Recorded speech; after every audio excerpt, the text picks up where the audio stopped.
ជំរាបសួរសួស្តីបងប្អូនថ្ងៃនេះនាងខ្ញុំមានវីដេអូពីរបៀបធ្វើសាច់ជ្រូក3ជាន់បំពងស្រួយឆ្ងាញ់ញ៉ាំជាមួយជ្រក់សណ្តែកលាយជាមួយស្ពៃក្តោបឆ្ងាញ់ដាក់ម្ទេសមួយហឹរទៀតរឹតតែឆ្ងាញ់សាច់ជ្រូក3ជាន់របស់យើងស្រួយបន្ថែមជ្រក់ជូរទៀតញ៉ាំឆ្ងាញ់ជាដំបូងខ្ញុំទៅធ្វើជ្រក់សណ្តែកជាមួយនឹងជ្រក់ស្ពៃក្តោបជាមុនសិនខ្ញុំមានសណ្តែកបណ្ដុះចំនួន1គីឡូក្រាមខ្ញុំសម្អាតជាមួយទឹកឲ្យស្អាតរបៀបធ្វើជ្រក់របស់នាងខ្ញុំគឺខ្ញុំធ្វើជ្រក់បែបធម្មតាសណ្តែកបណ្ដុះខ្ញុំលាងរួចហើយខ្ញុំទុកនៅកញ្ច្រែងឲ្យវាស្រស់ទឹកមួយឡែកសិនខ្ញុំមានស្ពៃក្តោបចំនួនកន្លះគីឡូក្រាមខ្ញុំយកស្ពៃក្តោបនោះយកមកហាន់ជាដុំតូច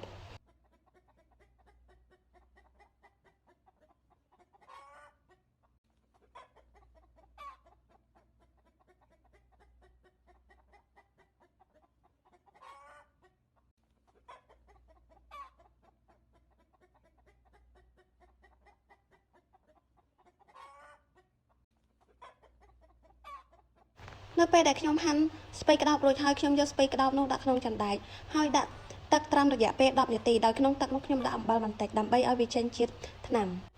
ហើយខ្ញុំប្រើម្ទេសហឹរចំនួន7-8គ្រាប់ខ្ញុំលាងស្ពៃក្តោបនោះយកទៅដាក់ក្នុងកញ្ច្រែងទុកមួយឡែកសិនហើយខ្ញុំមកដាក់ដាំទឹកធ្វើជ្រក់ទឹកខ្ញុំប្រើចំនួន2លីត្រហើយអំបិលខ្ញុំប្រើចំនួន2ស្លាបព្រាបាយស្មើនឹង40ក្រាមខ្ញុំដាក់អំបិលចូលក្នុងទឹកហើយកូរឲ្យវារលាយហើយខ្ញុំបើកភ្លើងដាំទឹកឲ្យវាពុះចន្លោះពេលដែលដាក់ដាំទឹកខ្ញុំយកសណ្តែកបណ្ដុះយកទៅដាក់ក្នុងចង្ដែកហើយនឹងស្ពៃក្តោបដាក់ពីលើហើយនឹងម្ទេសទឹកអំបិលដែលខ្ញុំដាំធ្វើជ្រក់ឥឡូវហ្នឹងគឺវាពុះហើយនៅពេលដែលទឹកពុះហើយខ្ញុំយកទឹកនឹងចាក់ពីលើសណ្តែកបណ្ដុះនិងស្ពៃក្តោបទាំងទឹកកំពុងពុះធ្វើជ្រក់ដែលយើងចាក់ទាំងទឹកក្តៅកំពុងពុះធ្វើឲ្យបន្លែរបស់យើងស្រួយបានល្អហើយខ្ញុំទុកជ្រក់របស់ខ្ញុំឲ្យវាត្រជាក់ដោយខ្ញុំមិនក្រោបទេគឺចំហទុកឲ្យវាត្រជាក់បានល្អទើបខ្ញុំយកជ្រក់នឹងយកទៅដាក់ចូលក្នុងក្រឡជ័រនៅពេលដែលខ្ញុំដាក់ជ្រក់ចូលក្រឡជ័ររួចហើយខ្ញុំចាក់ទឹកជ្រក់នឹងចូលឲ្យពេញហើយខ្ញុំយកគម្របយកមកក្រោបហើយផ្អាប់ទុករយៈពេល2យប់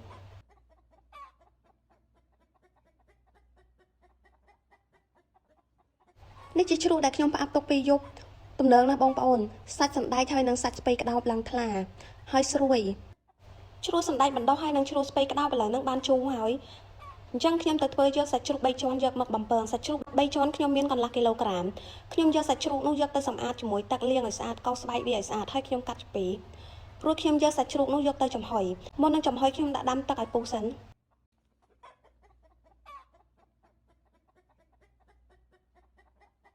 ទឹកដែលខ្ញុំបានដាក់ដាំទុកចំហុយសាច់ជ្រូកហ្នឹងឥឡូវគឺវាពុះហើយអញ្ចឹងខ្ញុំដាក់សាច់ជ្រូក3ជាន់របស់ខ្ញុំចំហុយដោយខ្ញុំដាក់ចំហុយយកខាងស្បែកយកទៅដាក់ខាងលើហើយខាងសាច់ដាក់ខាងក្រោមហើយខ្ញុំចំហុយរយៈពេល10នាទីសាច់ជ្រូកខ្ញុំចំហុយរយៈពេល10នាទីហ្នឹងឥឡូវវាឆ្អិនហើយខ្ញុំយកសាច់ជ្រូកហ្នឹងយកទៅដាក់ក្នុងចានហើយទុកវាចុះត្រជាក់បន្តិចហើយខ្ញុំយកសមយកមកចាក់លើស្បែកវាឲ្យសោះសាច់ឲ្យសោះបានល្អ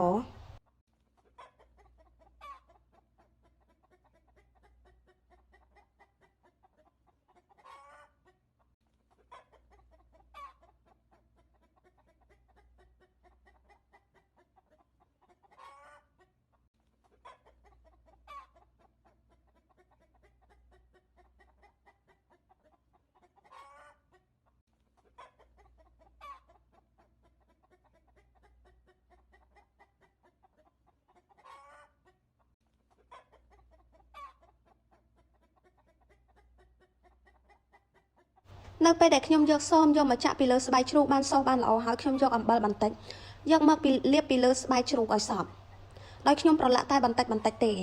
បងប្អូនកុំប្រឡាក់ច្រើនបើប្រឡាក់ច្រើនធ្វើឲ្យស្បែកជ្រូករបស់យើងប្រៃអញ្ចឹងខ្ញុំប្រឡាក់តែបន្តិចទេនៅពេលដែលប្រឡាក់ស្បែកជ្រូកជាមួយនឹងអំបិលរួចហើយខ្ញុំផ្អាប់ទុករយៈពេល5នាទី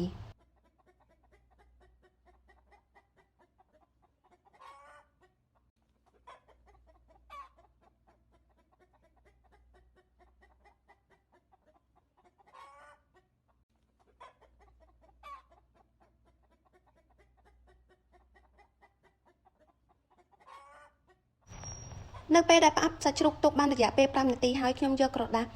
បឺតខ្លាញ់យកមកជូតសាច់ជ្រូកឲ្យវាអស់ជាតិទឹកនៅពេលដែលយើងសម្អាតសាច់ជ្រូកចេញកុំឲ្យមានជាតិទឹកនៅពេលដែលយើងបំពងទៅសាច់ជ្រូករបស់យើងគឺមិនផ្ទុះទេ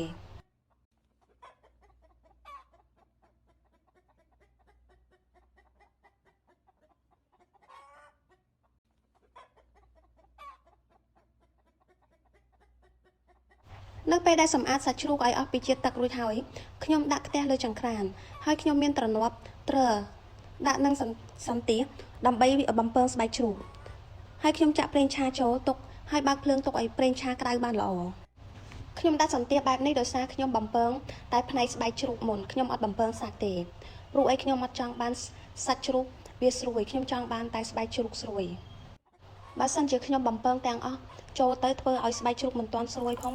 សាច់ជ្រូកស្រួយមុនស្បែកបាត់ហើយអញ្ចឹងខ្ញុំធ្វើវិធីនេះដើម្បីឲ្យស្បែកជ្រូកស្រួយមុនសាច់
ស្បែកជ្រូកឥឡូវហ្នឹងគឺវាបានស្រួយហើយនៅពេលដែលស្បែកជ្រូកវាស្រួយហើយខ្ញុំយកសន្ទះនឹងដកចេញហើយដាក់សាច់ជ្រូកទាំងដល់បំពង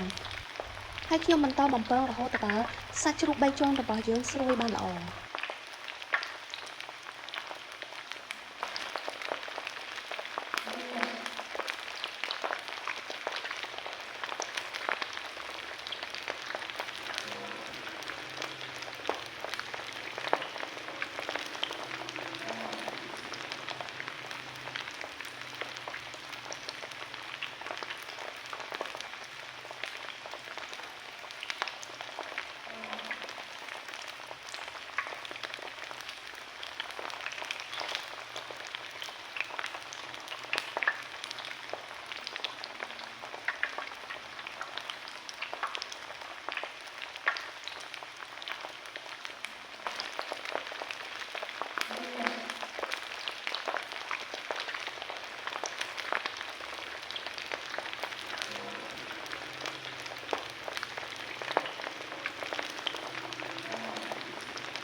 សាច់ជ្រូកឥឡូវនេះគឺវាបានស្រួយល្អហើយបងប្អូននៅពេលដែលសាច់ជ្រូកស្រួយបានល្អហើយខ្ញុំស្រង់វាចេញដាក់ក្នុងកន្ត្រងដើម្បីឲ្យវាស្រស់ខ្លាំង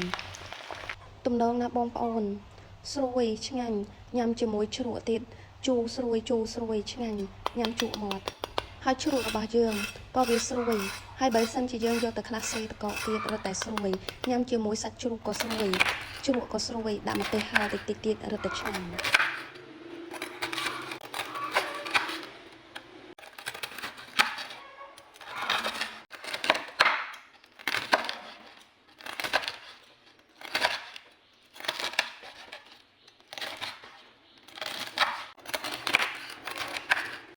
សូមអរគុណបងប្អូនដែលបានចូលទស្សនាវីដេអូពីរបៀបធ្វើសាច់ជ្រូក3ជាន់បំពងស្រួយញ៉ាំជាមួយជ្រក់សណ្តែកជាមួយនឹងជ្រក់ស្ពៃក្តោបដាក់ម្ទេសហឹរឆ្ងាញ់ញ៉ាំជក់មាត់សូមជូនពរបងប្អូនមានលាភមានជ័យនិងមានសុភមង្គលគ្រប់ក្រុមគ្រួសារ